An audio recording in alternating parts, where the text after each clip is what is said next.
जय हिंद दोस्तों, स्वागत है आप सभी का स्टडी एरिया में। आज आपके लिए फिर से टॉप 20 पॉलिटी के क्वेश्चंस लेके आए हैं। ये सेकंड पार्ट है। इससे पहले एक पार्ट चैनल पे अपलोड हो चुका है, सो मेक श्योर आप इसे देखने के बाद उसे भी देख लेते हैं। सारे एग्जाम के लिए मोस्ट इंपॉर्टेंट है, क्योंकि पॉलिटी के क्वेश्चन सारे एग्जाम में आते हैं। यहाँ पे दोस्तों आपको डेली क्विज भी दिया जाता है इस चैनल पे, सो मेक श्योर कि आप चैनल को सब्सक्राइब करके बेल आइकन प्रेस कर लेते हैं, ताकि आप कोई भी डेली क्विज मिस ना करें।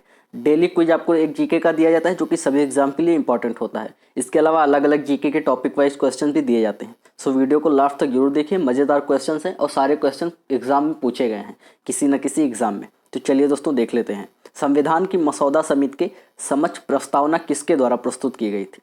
मसौदा समिति यानी कि जो संविधान तैयार कर रही थी, उस समिति के समक्ष प्रस्तावना किसके द्वारा प्रस्तुत की गई थी?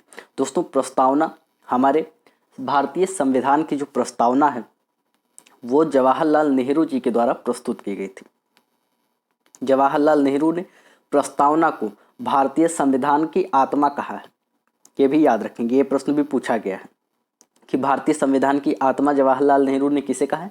तो प्रस्तावना को कहा है। चलिए दोस्तों अगला क्वेश्चन देख लेंगे। संविधान सभा में यह किसने कहा था कि सरकारी नीति निर्देशक सिद्धांत किसी बैंक में देय उस चेक की तरह है जिसका भुगतान बैंक अपनी सुविधा अनुसार करता है?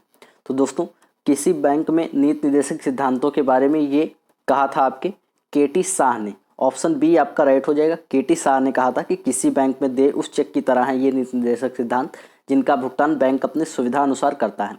तो याद रखेंगे, ये क्वेश्चन इंपॉर्टेंट है। चलिए दोस्तों अगला क्वेश्चन देख लेते हैं। भारत में कैबिनेट मिशन किस लिए भेजा गया था? कैबिनेट मिशन भारत में किस लिए भेजा गया था? दोस्तों पहली बात तो याद रखेंगे कि भारत में कैबिनेट मिशन कब आया था? तो 1946 में आया था। 1946 में 24 अगस्त 1946 को इसने घोषणा की थी भारत के अंतरिम सरकार की। तो कैबिनेट मिशन किस लिए भेजा गया था दोस्तों? तो भारत के अंतरण के लिए एक संवैधानिक व्यवस्था निश्चित करने के लिए। ध्यान से देख लेंगे, ऑप्शन डी आंसर इसका हो जाएगा। संवैधानिक व्यवस्था निश्चित करने के लिए भेजा गया था। दोस्तों कैबिनेट मिशन से कई सारे प्रश्न बनते हैं, इसलिए कैबिनेट मिशन के बारे में जान लीजिए। कैबिनेट मिशन में कुल 3 सदस्य थे आपके। कैबिनेट मिशन में कुल 3 सदस्य थे। एक तो थे जो इसके अध्यक्ष थे, उनका नाम था पैट्रिक लॉरेंस। ध्यान से सुनिएगा दोस्तों, जो इसके अध्यक्ष थे वो थे पैट्रिक लॉरेंस। इसके अलावा एक सदस्य थे एबी अलेक्जेंडर, और इसके अलावा जो तीसरे सदस्य थे वो थे स्टेफर्ड क्रिप्स। स्टेफर्ड क्रिप्स वही थे जो क्रिप्स मिशन लेके आए थे और उनका मिशन फेल हो गया था।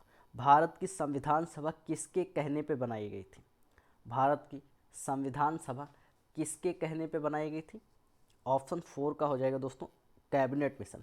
वही कैबिनेट मिशन जो अभी इसके बारे में ऊपर बता दिया गया है। भारत के संविधान का गठन किसके द्वारा किया गया था? तो दोस्तों भारत का संविधान का गठन आपकी संविधान सभा के द्वारा किया गया था। संविधान सभा के अस्थायी अध्यक्ष थे डॉक्टर सच्चिदानंद सिन्हा। बाद में इसके स्थायी अध्यक्ष बने थे डॉक्टर राजेंद्र प्रसाद।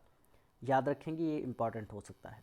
भारतीय संविधान में संविधान सभा ने राष्ट्रगान कब अपनाया गया? संविधान सभा में आपका जो राष्ट्रगान अपनाया गया वो अपनाया गया 24 जनवरी 1950 को। 24 जनवरी 1950 को अपनाया गया। राष्ट्रगान की अगर हम बात करें तो जनगण मन, जिसे लिखा था आपके रविंद्रनाथ टैगोर जी ने, और ये पहली बार गाया गया था 1911 में कलकत्ता में पहली बार राष्ट्रगान गाया गया था। ये भी याद रखेंगे। चलिए दोस्तों पिछले के क्विज में ये सब डिस्कस कर चुके हैं, सो मेक श्योर कि आप डेली क्विज के वीडियोस भी देखा कीजिए, आपके लिए काफ़ी इंपॉर्टेंट हो सकते हैं। प्रथम केंद्रीय विधानसभा का गठन कब किया गया था? यहाँ पे विधानसभा की बात की जा रही है। प्रथम, ये क्वेश्चन पूछा गया है, काफ़ी इंपॉर्टेंट है। प्रथम केंद्रीय विधानसभा का गठन 1920 में किया गया था।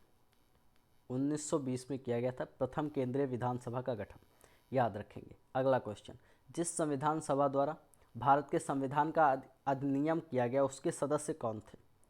मतलब उसके सदस्य कहाँ से चुन के आए थे? मेन क्वेश्चन का ये है, जो संविधान सभा के सदस्य थे वो कहाँ से चुन के आए थे?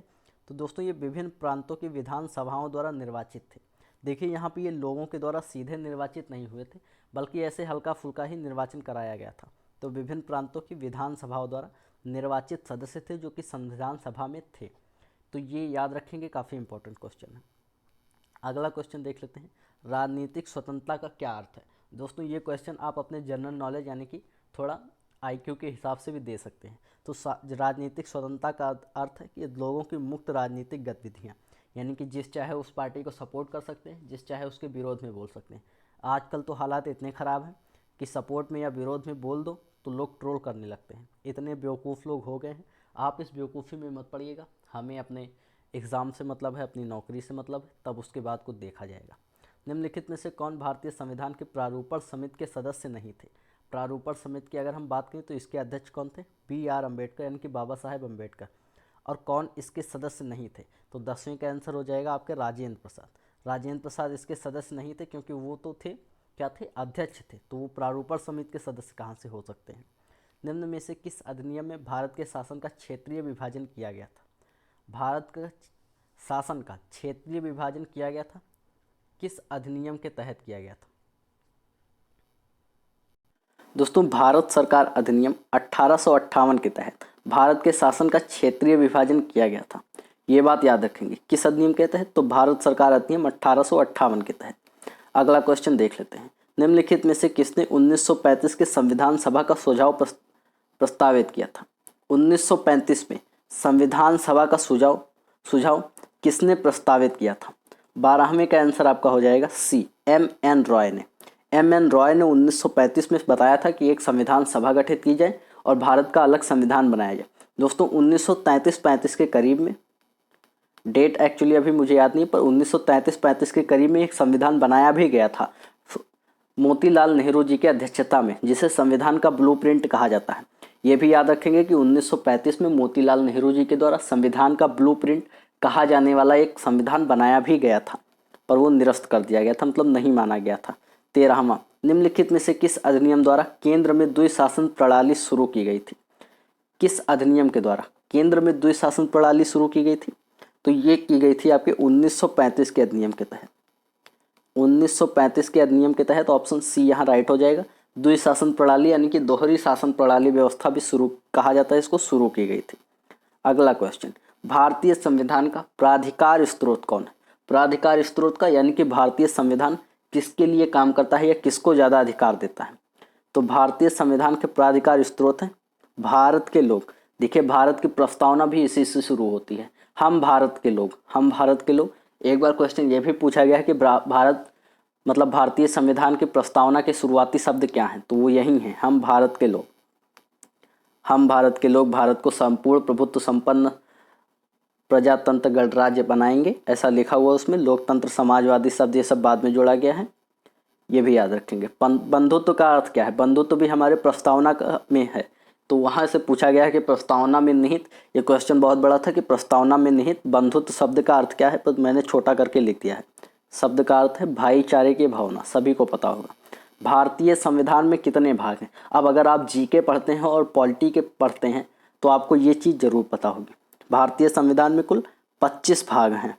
कितने भाग हैं? 25। दोस्तों, भारतीय संविधान के बारे में ये चीज़ याद कर लीजिए। वर्तमान में भारतीय संविधान में कितने भाग हैं? कुल 25 भाग हैं। कितने अनुच्छेद हैं? तो 470 के करीब में अनुच्छेद हैं, वर्तमान की मैं बात कर रहा हूँ। और कुल 12 अनुसूचियाँ हैं। मूल की अगर हम बात करें तो यही पहले 22 भाग थे। मूल में पहले 22 भाग थे और पहले 395 अनुच्छेद थे मूल संविधान में, और 8 अनुसूचियाँ थी। ये बात भी ध्यान रखेंगे, इंपॉर्टेंट हो सकती है संविधान के लिए। चलिए दोस्तों, अगला क्वेश्चन देख लेते हैं। किस भारत सरकार अधिनियम के तहत पहली बार विधायिका में कुछ निर्वाचित प्रतिनिधित्व को मंजूरी दी गई? पहली बार विधायिका में कुछ निर्वाचित प्रतिनिधित्व को मंजूरी दी गई थी। 17वें का आंसर हो जाएगा आपका D, भारत सरकार अधिनियम 1919 में। दोस्तों, भारत सरकार अधिनियम 1935 जो है, इसमें आपकी संविधान की झलक मिलती है। क्वेश्चन ये भी पूछा गया था कि संविधान की झलक किस अधिनियम में मिलती है? तो भारत सरकार 1935 के अधिनियम में। ये भी ध्यान रखेंगे। भारतीय संविधान के किस भाग में नगर पालिकाओं के बारे में वर्णन है? तो आपके भाग 10th A में। 18 का आंसर क्या हो जाएगा दोस्तों? 10th A में नगर पालिका के बारे में वर्णन है, याद रखेंगे। भारतीय संविधान का कौन सा भाग केंद्र शासित प्रदेशों के बारे में बताता है? भाग और अनुच्छेद अक्सर पुलिस के क्वेश्चंस में ज़्यादा पूछता है, जैसे SI का हो गया या SSC CPO का हो गया। जो भी SI लेवल के क्वेश्चंस होते हैं वो पुलिस का इसमें ज़्यादा पूछता है, तो ये भी ध्यान रखेंगे। ऑप्शन D आपका राइट हो जाएगा। भाग 8 में, भाग 8 आपको बताता है केंद्र शासित प्रदेशों के बारे में। चलिए दोस्तों, अगला और लास्ट क्वेश्चन है, भारतीय संविधान में भारत को किस प्रकार वर्णित किया गया है? दोस्तों, भारतीय संविधान में आपको भारत बताया गया है कि भारत एक राज्यों का संघ है। भारत क्या है? एक राज्यों का संघ है। यह भारतीय संविधान में वर्णित है। दोस्तों, भारतीय संविधान का एक महत्वपूर्ण शब्द ये है कि कौन सा ऐसा शब्द है जो भारतीय संविधान में एक ही बार यूज किया गया है, तो वो है विधि, यानी कि कानून। कानून एक ऐसा शब्द है जो भारतीय संविधान में केवल एक बार प्रयुक्त किया गया है। ये क्वेश्चन काफ़ी इंपॉर्टेंट था, इसलिए लास्ट में याद आ गया तो आपको बता दिया। कुल 20 क्वेश्चन आज के सेट में हमने कवर किया। ये सेट आपको कैसा लगा कमेंट करके ज़रूर बताइएगा। आप किस टॉपिक पे वीडियो चाहते हैं ये भी कमेंट कर दीजिएगा। वीडियो को लाइक करके शेयर कर दीजिए बाकी सभी लोगों के पास। चैनल को सब्सक्राइब कर लीजिए और डेली जीके क्विज देखना ना भूलिए। इस चैनल पे सभी एग्जाम के लिए important daily GK quiz upload किया जाता है सुबह के टाइम में। सो मेक श्योर कि आप उसे भी देखते हैं। चैनल को सब्सक्राइब करके बेल आइकन प्रेस कर लेते हैं। धन्यवाद, मिलते हैं अगले वीडियो में। तब तक के लिए जय हिंद, जय भारत।